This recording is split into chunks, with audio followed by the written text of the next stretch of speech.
This is the junction of Cable Street and Cannon Street Road, here in London's East End, and on New Year's Eve 1811, an outrageous event took place here, but the events that led up to it had begun just over 3 weeks earlier. At the end of the street to the south lies the Ratcliffe Highway, and on the 7th of December that year, 24-year-old Timothy Marr was living at number 29, where he ran a late-night shop with his wife, Celia, an apprentice boy named James Gowan, and servant girl Margaret Jewell. At 10 minutes before midnight, Marr sent Jewell out to run an errand, and so off she went. But on returning 20 minutes later, she was surprised to find that the door was locked, the lights were off, and she couldn't get an answer. Inside, beaten with a hammer and with their throats cut violently, everyone, including the pair's 14-month-old baby, had been murdered, and whoever did it had smeared their blood and brain matter across the walls with their fingers. 2 sets of bloody footprints had led from the crime scene. 12 days later, though, on Thursday the 19th, the same thing then happened again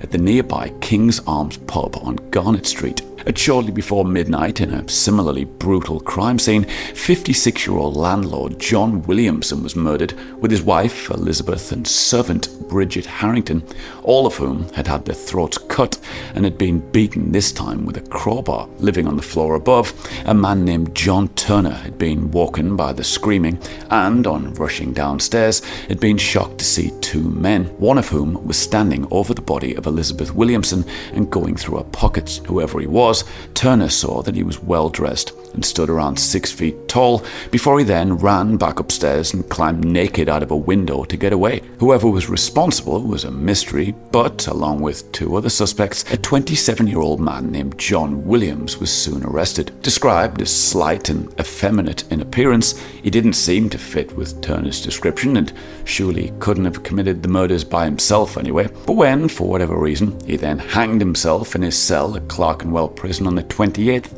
his sole guilt was declared. His body was placed under the back of a horse and cart, paraded through the streets of the East End before a huge crowd, and then brought here to this spot on the junction, where he was dumped into a crude grave. He then lay here for 75 years, until workers relaying gas pipes in 1886 were surprised to uncover his skull and handed it, strangely, as a keepsake to the Crown and Dolphin pub. What exactly happened to it in the decades since might now be lost to history, but the rest of them, as far as I'm aware, might still be down there. I'll see you back here next week for another Morbid Monday.